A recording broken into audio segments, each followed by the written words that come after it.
आगमन काळातील तिसरा रविवार, वर्ष पहिले. यशया या पुस्तकातून घेतलेले वाचन. अरण्य आणि वृक्षभूमी ही हर्षतील, वाळवंट उल्हासेल आणि कमलाप्रमाणे फुलेल.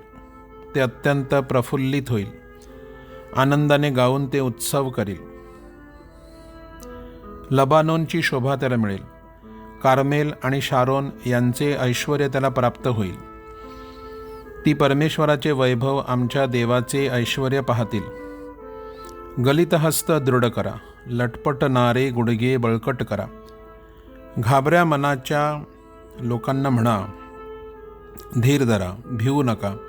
पहा, तुमचा देव सूड घ्यावयास, अनुरूप असे प्रतिफळ द्यावयास येईल. तो येईल आणि तुमचा उद्धार करील. तेव्हा अंधांचे नेत्र उघडतील, बहिऱ्यांचे कान मोकळे होतील. तेव्हा लंगडा हरिणाप्रमाणे उड्या मारील, मुक्याची जीभ गजर करील. मुक्त केलेले परमेश्वराचे लोक परत येतील. ते जय जयकार करीत सियोनेत येतील. त्यांच्या मस्तकी अक्षय आनंद राहील. ते आनंद आणि हर्ष पावतील, दुःख आणि उसासे पळ काढतील. प्रभूचा शब्द. देवाला धन्यवाद. प्रतिसाद. हे प्रभू, ये आणि आमचा उद्धार कर. तो सदैव सत्यवचने असतो. तो छळलेल्यांना न्याय देतो, भुकेल्यांना अन्न देतो. प्रभू बंदीवानांना मुक्त करतो. हे प्रभू, ये आणि आमचा उद्धार कर. प्रभू आंधळ्यांना दृष्टी देतो. प्रभू वाळून गेलेल्यांना ताठ उभे करतो. प्रभू परक्यांना सांभाळतो, अनाथ आणि विधवा यांची दाद घेतो. हे प्रभू, ये आणि आमचा उद्धार कर. प्रभू सज्जनांवर प्रेम करतो, पण दुर्जनांचे बेत फिसकटून टाकतो. प्रभू सदा सर्वदा राज्य करील. सियोन तुझा देव पिढ्यानुपिढ्या राज्य करील. हे प्रभू, ये आणि आमचा उद्धार कर. याकोबाचे पत्र यातून घेतलेले वाचन. अहो बंधुजन हो, प्रभूच्या आगमनापर्यंत धीर धरा. पहा, शेतकरी भूमीच्या मौल्यवान पिकाची वाट पाहत असता त्यास पहिला आणि शेवटचा पाऊस मिळेपर्यंत त्याविषयी तो धीर धरतो. तुम्हीही धीर धरा, आपली अंतकरणे स्थिर करा, कारण प्रभूच्या आगमनाची वेळ जवळ आली आहे. बंधूंनो, दोषी ठरू नये म्हणून एकमेकांविषयी कुरकुर करू नका. पहा, न्यायाधीश दाराजवळ उभा आहे. बंधूंनो, जे संदेष्टे प्रभूच्या नावाने बोलले त्यांचे दुःख सहन आणि त्यांचा धीर याविषयीचा कित्ता घ्या. प्रभूचा शब्द. देवाला धन्यवाद. Alleluia, alleluia. परमेश्वराचा आत्मा माझ्यावर आला आहे. दिनास सुवार्ता सांगण्यास त्याने मला अभिषेक केला आहे. अलेलुया.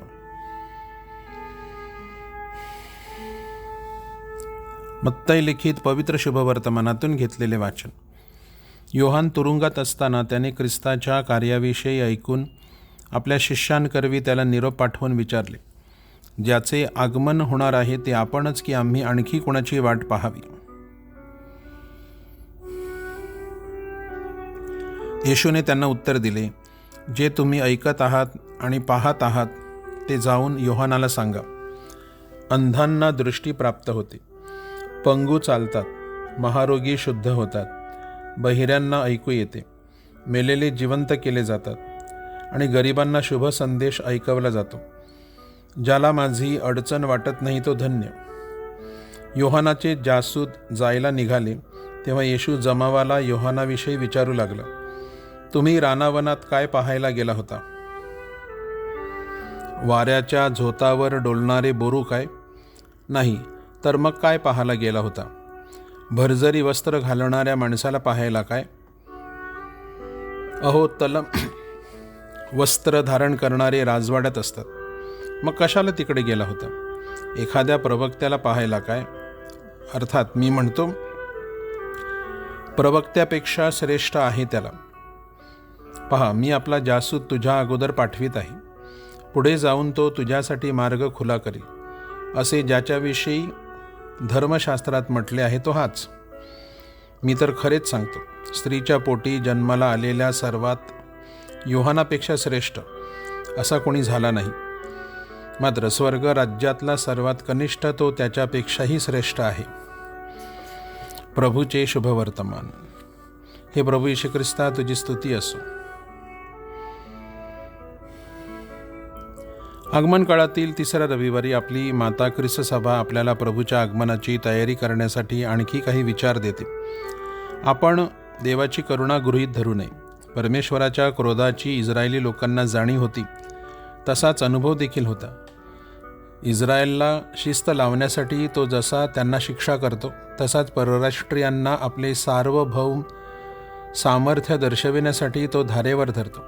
आजच्या पहिल्या वाचनात मात्र त्याच्या करुणेचे चित्र रंगविण्यात आलेले आहे. मात्र इस्रायलने त्याची ही करुणा गृहीत धरू नये असे यशया सुचवितो.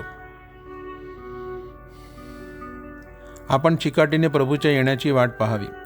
आजच्या दुसऱ्या वाचनात याकोब एकूण 3 प्रतिमा वापरतो. शेतकरी, न्यायाधीश आणि जुन्या करारातील योब हे पात्र. हे तिघेही धैर्याने व चिकाटीने परमेश्वराच्या कृपेची वाट पाहणाऱ्यांचे प्रतिनिधी होत. शेतकरी फळांची वाट पाहतो, न्यायाधीश न्यायदानाची तयारी करतो, तर योब आपल्या संकटात परमेश्वराची वाट पाहत होता. आपणही त्यांचे अनुकरण करीत कुरकुर न करता धीराने प्रभूची वाट पाहायला हवी. आपली पूर्वतयारी सत्याच्या भक्कम पायांवर उभारलेली असावी. शुभवर्तमानात योहान बाप्तिस्ताची भूमिका स्पष्ट करण्यासाठी 3 प्रतिमा वापरण्यात आलेल्या आहेत. वाऱ्याने हलणारा बोरू, तलम वस्त्रे पांघरणारे व संदेष्टा. तो वाऱ्यानुसार पाठ फिरवणाऱ्यांपैकी नव्हता. त्याचे जीवन सत्याच्या भक्कम पायावर उभारलेले होते. त्याची जीवनशैली राजेशाही नव्हती. ती त्याच्या पाचारणाला व प्रेषित कार्याला साजेशी होती. एक संदेष्टा म्हणून त्याने अनैतिक जीवन जगणाऱ्या राजावर कडक ताशेरे ओढले व त्या सत्यासाठी प्राणार्पण केले.